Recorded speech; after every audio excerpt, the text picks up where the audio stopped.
Welcome to IVF This, episode 67, The Closure Myth.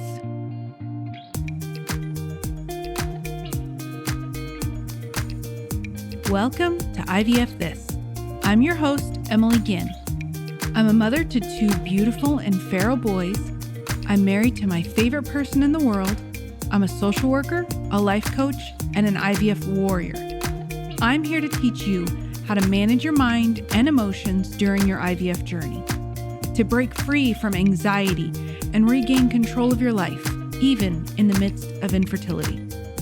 I'm going to teach you to say IVF this to how we think about, talk about, and experience infertility. Let's go. Hello, my beautiful friends. Welcome back to the podcast. I hope you're all doing very well. And if this is the first episode you're hearing, welcome. We're so happy to have you here. I've noticed lately a pretty big uptick in listeners, and so I wanted to take a minute and introduce myself because I haven't really done that since episode 1. So, hi, my name's Emily. I'm a life coach that specializes in infertility and IVF, although I think if you stick around for a while, you'll find that pretty much everything I talk about on the podcast is pretty applicable to many areas of our lives. So I'm a social worker by training. Before I got into life coaching, a few years ago, I spent 15 years in medical social work. So I have a bachelor's and a master's degree in social work. My areas of expertise were grief and trauma and loss, which is pretty convenient considering how much it's helped me now while working with my clients. I love to talk about the things that don't get a lot of airtime: grief, shame, and trauma, specifically around our infertility. So a little bit about our story. My husband and I had a first inkling that something wasn't quite right in the summer of 2013. This is after we'd been trying to conceive for a little over a year. We started to do a fertility workup and identified that sperm motility and morphology were two issues. So for those of you who are unfamiliar with motility, it's the rate at which your sperm swim. So I kind of joked to him that his little guys are just hanging around staring at each other. But of course, we're almost 10 years in total now, so we can laugh about it. And then morphology has to do with the shape of the sperm. And then we identified during an ultrasound that I actually had a 14 centimeter cyst on my left ovary. So imagine something about the size of a grapefruit. It wasn't really painful, which was quite a shock to my doctor. And then shortly after the cyst was identified, I had a complication called an ovarian torsion, where the weight of the cyst on top of the ovary actually caused it to fall over on the fallopian tube and the area tendons surrounding it. Extremely painful. I had to have surgery to correct it. I would not recommend it at all. And at that time, they drained the cyst. Then we took a couple of months off because we were moving from Houston, Texas to Austin, Texas. But once we got settled in Austin, I established care with an OBGYN. And at that first visit, we did a repeat ultrasound and found that the cyst was back. And actually now it was 16 centimeters. So after consulting with the doctor, we decided that that ovary had to go. Shortly after that surgery to remove my left ovary and tube in December of 2013, we got pregnant spontaneously. And that is now my 7-year-old. Then in August of 2016, after 4 failed IUI cycles, we went ahead and moved forward with IVF. In February of 2017, we had our first positive beta that is now our 4-year-old.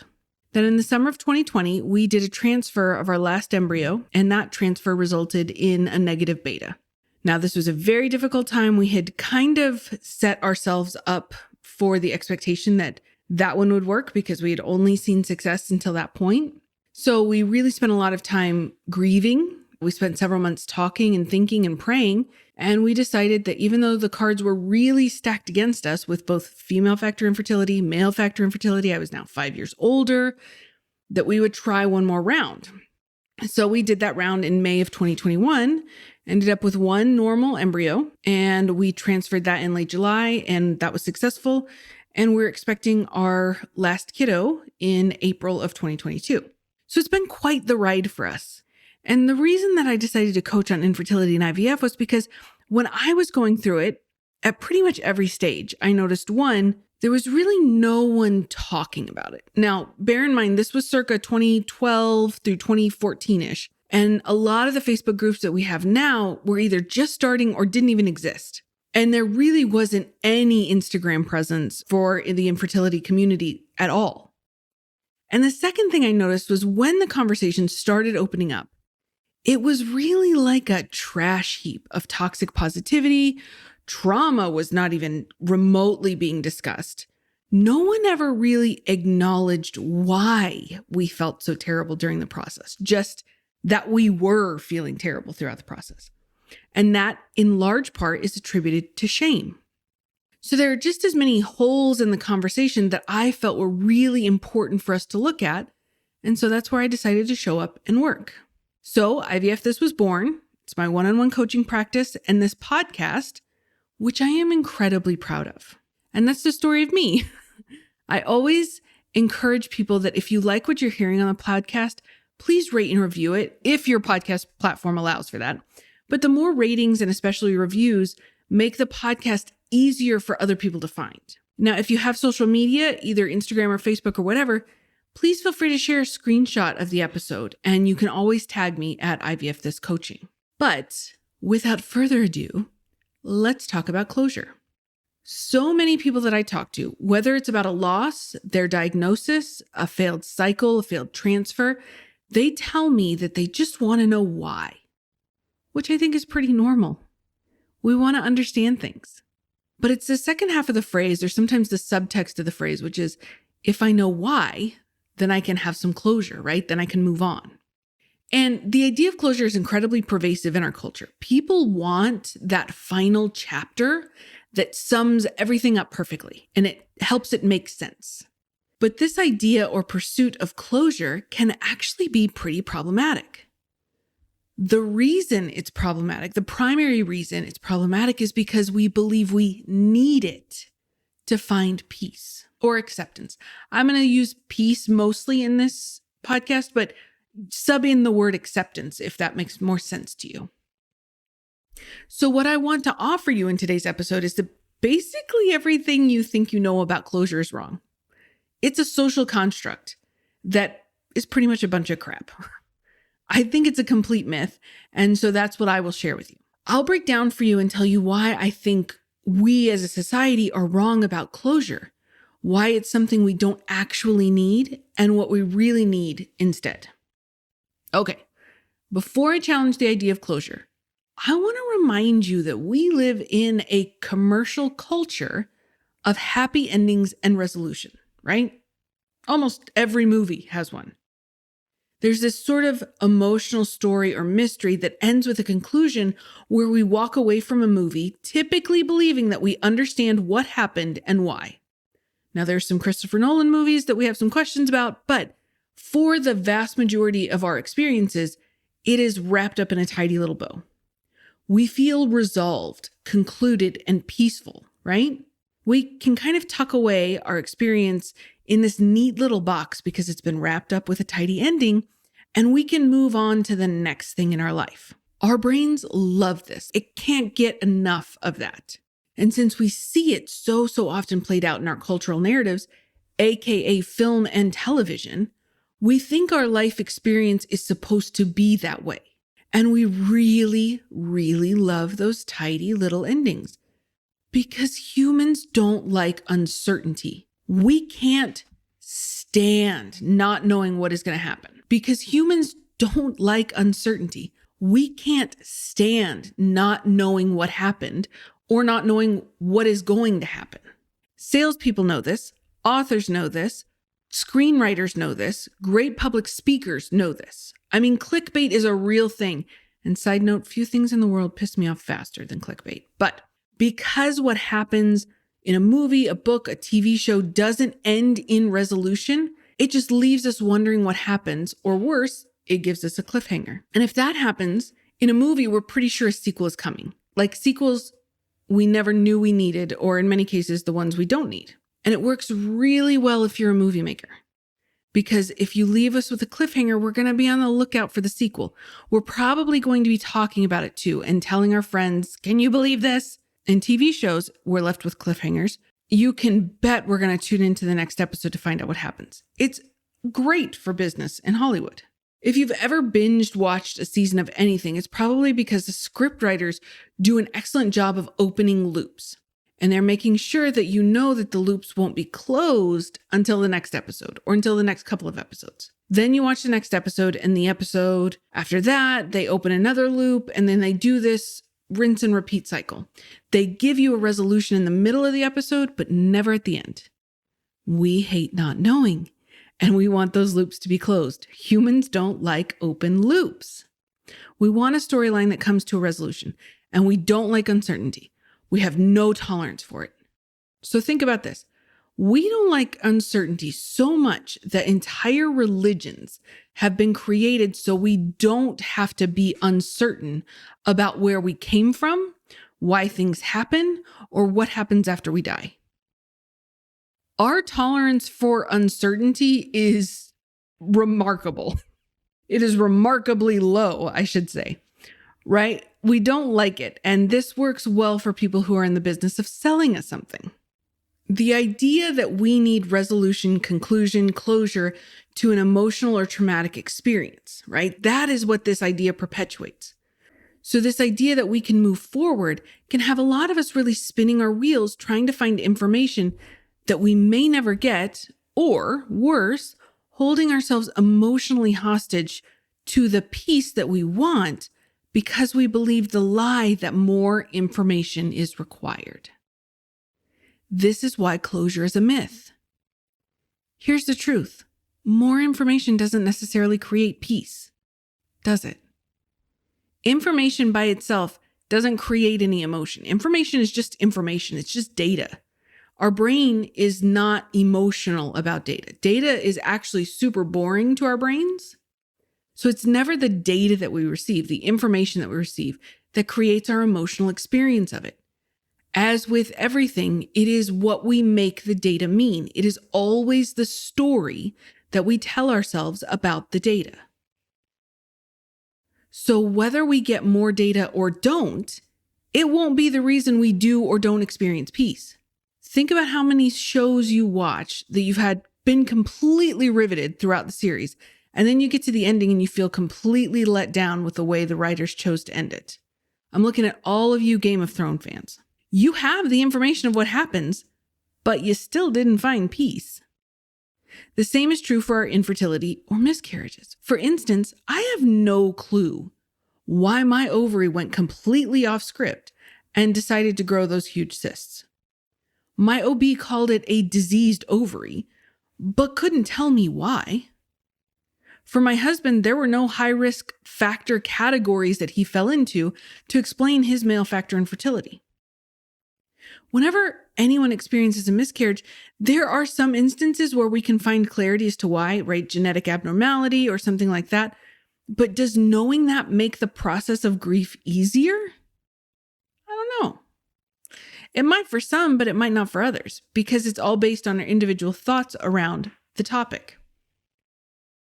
Egg quality, unexplained infertility. I mean, we could offer a million examples of how we seek closure on these things. In fact, more information will probably make you feel worse while simultaneously not providing you the closure that you seek, because very often the information we try to gather is anecdotal in nature. And so we tend to use that anecdotal information that we find out against ourselves. The good news is that's within our control, because we can choose to make information mean something, or the lack of information mean something. It's something we can control. We get to control that narrative. But what I think is even more important than that is what prevents us from feeling peace is really understanding it's not a lack of information. It is our inability to feel uncertain. Now, I have a whole podcast episode that I released a few months ago about uncertainty. So if you want some more information on that, you can go back. It's called Managing Uncertainty. But the more comfortable we are with uncertainty, the easier it is to feel peace. We don't need closure, quote unquote, right? I'm using air quotes because it's a myth. We don't need more information to move forward. We don't need the resolution to move forward. We can actually be okay with not knowing, not having information, and it not being resolved. We can. It is completely possible. I also want you to think about the emotional capital we use that we expend. Last week, I talked about spoon theory. How many spoons do you have to just give away to the emotional time that you take with this closure myth per day. There is a lot of spinning and rumination that goes into this idea of closure, and you could absolutely use that energy elsewhere. So the biggest problem that I find with the myth of closure is that it perpetuates this idea of there being a grief endpoint. If there's an inherent unconscious belief that the more information that we have, then we can get to this quote unquote closure, because once we get that closure, then we will get to let go of our grief. Well, who the hell wouldn't want to pursue that? But it doesn't work that way. Grief doesn't work that way, like at all. Grief doesn't end. It's not like there's a fixed line or experience for grief. It morphs and it changes, and we learn how to continue to walk with it. But I think for a lot of us, which is very normal, that this pursuit that we have is for our grief to end. We don't want to continue feeling this way. But then that perpetuates this idea of grief ending, right? It doesn't stop. And so if you're in a place where you're still experiencing grief, then you might make that mean that you're not doing something correctly, right? You're pursuing closure because you think that that's going to make the grief end, and it doesn't end. So then you're doing it wrong. And then that creates just a storm of shame. Grief is our thoughts and feelings about a loss and the loss that happened. So we're always going to have thoughts and feelings about it. Some of those thoughts will make us feel positive emotions, and some of those will make us feel negative emotions. And the truth is that most of us wouldn't have it any other way. I don't know about you, but I don't really want to feel positive about our infertility journey. I want to feel positive about how we've had success and the outcomes, but not the journey itself. 10 years is a long time. I don't know about you guys, but I've never been like, I am so happy that we got to experience infertility. What a tremendous growth opportunity. No, that's a hard no for me. We want to be sad, frustrated, disappointed, angry, resentful sometimes. It doesn't have to be all the times, but there are times that we want to feel negatively. Doing grief work does not mean that we are trying to get away from negative emotions. Grief work doesn't mean that we're trying to avoid negative emotions. Grief doesn't have a warm, fuzzy, tidy ending. So here's what I want to offer in terms of a mindset switch or shift, whichever word you prefer. The whole problem comes from this idea that we don't know what happens and we think we need to. And we don't know why something happened and we think we need to. That not knowing prevents us from moving forward. That not knowing prevents us from peace. But that's the lie. That is the myth. Peace comes from deciding to believe that we may never know what happened or why, and that that's okay. Peace comes from deciding to believe, I don't need to know all the reasons. Peace comes from the belief and choice to believe that I don't need to know, that I may never understand. However, I can still keep living according to my values instead of controlling the uncontrollable or insisting on information where none might be available. We can realize that our biggest return on investment is actually to focus on the aspects of our lives where we really do have control. This only happens inside of us, and only who and how we choose to be. So if you're buying into the myth that you need closure for you to move forward, I want to offer that you don't. I want to offer you that more information might not actually make you feel better, that how you feel doesn't really have as much to do or anything to do with the information that you have available, right? And that you can create your own peace by choosing to be okay with not knowing. By increasing your tolerance for uncertainty, you're not alone if it's hard. It's hard for me too. But that really is the answer that I want to encourage you to pursue. Because the truth is that more information might not actually help. And you may never get the information you want, the type of information, the amount of information that you want. I will never know why. I won't know why this is our journey. You might not know why this is your journey.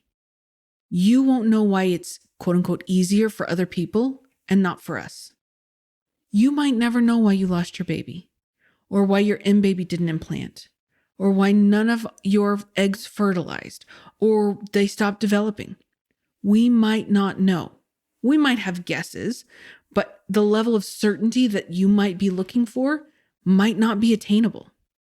And when we think we need to know, that takes up a lot of our energy. You probably want to use that energy to live your life. And you might want to use that energy to stop focusing on something that you cannot, without a doubt, control anymore because it's over and done. And to focus on who you want to be in this world, even though that happened. And that is what's available to you.